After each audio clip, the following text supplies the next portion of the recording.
當 AI 出現之後，我哋好多都會擔心我哋嘅將來會唔會被 AI 取代，特別係家長或者老師可能會更加擔心小朋友嘅將來會如何發展呢？而佢哋而家嘅教育又點樣可以面對將來 AI 嘅挑戰？又或者佢哋所交嘅功課又係咪可以由 AI 去完成呢？今日我哋介紹呢本書《AI 如何重塑教育》，入邊提到 AI 嘅出現唔係令某啲嘢消失，而係比例上嘅改變，可以讓我哋嘅生命或者生活活得更加有價值，將我哋興趣或者擅長嘅方可以更加好好嘅發揮。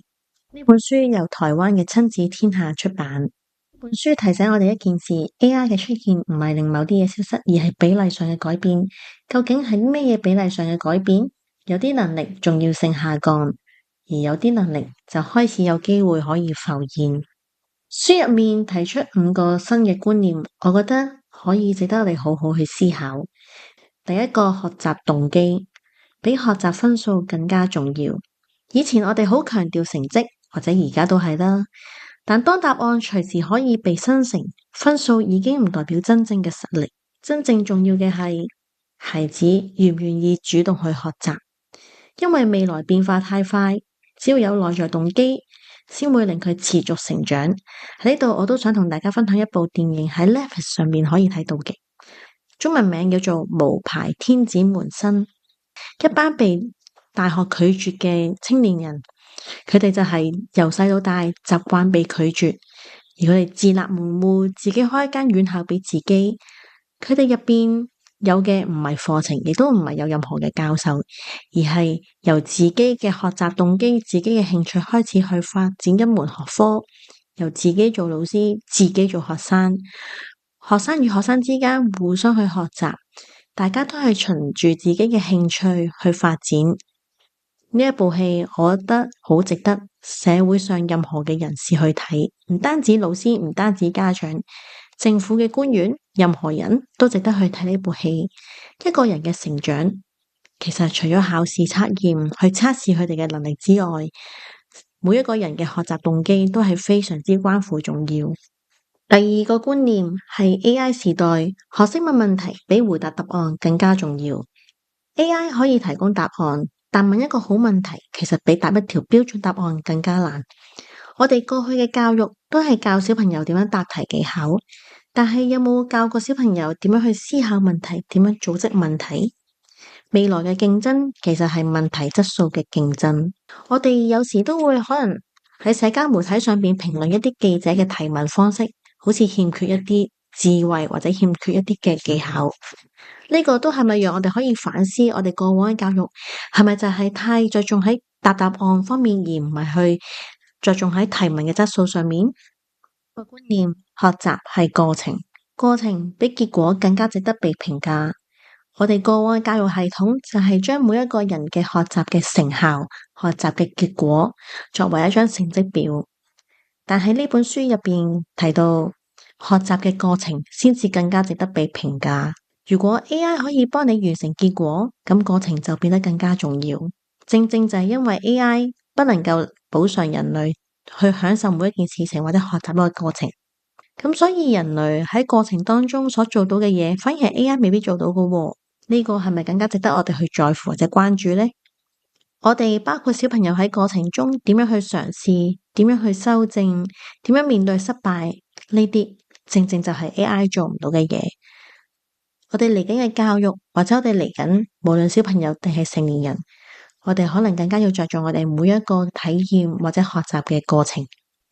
第4個觀念，要有海盜般嘅探求精神同勇氣。呢個比喻我好鍾意，唔係要做破壞者，亦都唔係要敢於探索未知。未來唔係等規則寫好先開始行，而係有人先行出去。就好似人類大歷史過往嘅人類點樣可以突破，就係因為靠住部分嘅人，佢哋嘅勇氣踏出未知嘅一步。教育如果只係教守規矩，就會培養唔到探索者。呢個都值得我哋去關注。如果我哋想培育下一代或者自己或者小朋友有創意精神，又點樣去培育呢？培養創意力最基本嘅就係俾多啲時間小朋友可以自由去放空、去玩、去睇佢哋喜歡睇嘅書，自由時間對小朋友非常之重要，就好似大人所講嘅 me time。如果小朋友嘅時間一日到黑都係被填滿咗嘅話，佢哋又邊有時間可以放空去思考、去玩、去享受、去培養各方面嘅內在能力呢？包括創意力，包括同理心，包括精神健康。第5個新觀念喺呢本書提到嘅係 AI 時代真正需要嘅人有以下3方面嘅能力：一、有看見未來嘅能力；二、有強大執行力；三、有整合能力。因為喺 AI 時代，資訊唔再稀缺，真正稀缺嘅係整合、判斷、落實。所以你話啊，咁我本身已經係有一定嘅專業背景咯，係咪已經唔再重要呢？唔係，正正因為 AI 所俾嘅答案都唔一定係完全正確，所以都仲會要依靠一啲真正專業背景嘅人士去判斷整合 AI 所俾嘅答案係咪完全正確，再去更正翻 AI 所俾嘅答案。書入面亦提醒一點好重要， AI 本身只係工具，工具落喺唔識用嘅人手上，就算係蠟筆都可以造成破壞。點解咁講？一支蠟筆都係一個工具，但係落喺一個唔識用蠟筆嘅人，可能佢揸住支蠟筆周圍塗鴉，畫喺埲牆上邊，畫喺梳化上邊，畫喺衣櫃上邊，咁就會造成破壞啦。而 AI 就好似呢個比喻咁樣，AI 都只係一個工具嚟㗎咋。如果你識用嘅話，可以發揮得好好，但係當你唔識用嘅話，都會造成一啲嘅破壞。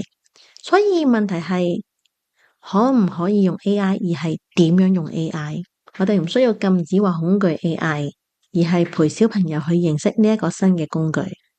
例如用平板電腦，唔係禁止佢哋唔好用平板電腦，而係教佢哋點樣去使用。每次10分鐘，有規則、有提示、有界線。重點唔係壓抑，而係建立習慣。書入面提到一個概念 VPAI，V 代表 Vision，P 代表 Passion，A 代表 Action，I 代表 Impact， 即係願景、熱情、行動、影響。AI 可以提升生產力，但價值仍然係嚟自人類嘅。真正重要嘅始終係親子關係、同伴關係、社交關係，仲有同世界嘅連結。教育最後唔係教佢贏，而係教佢做人。同理心對世界有更敏銳嘅感受，生命更加豐富。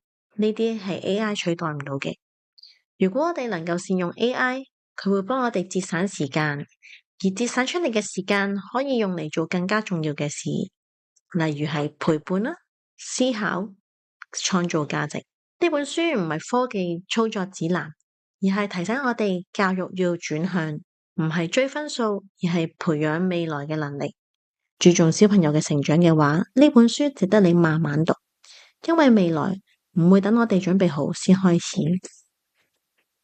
好，我哋今集時間又差唔多啦，歡迎大家可以去圖書館或者去書店去搜尋呢本書。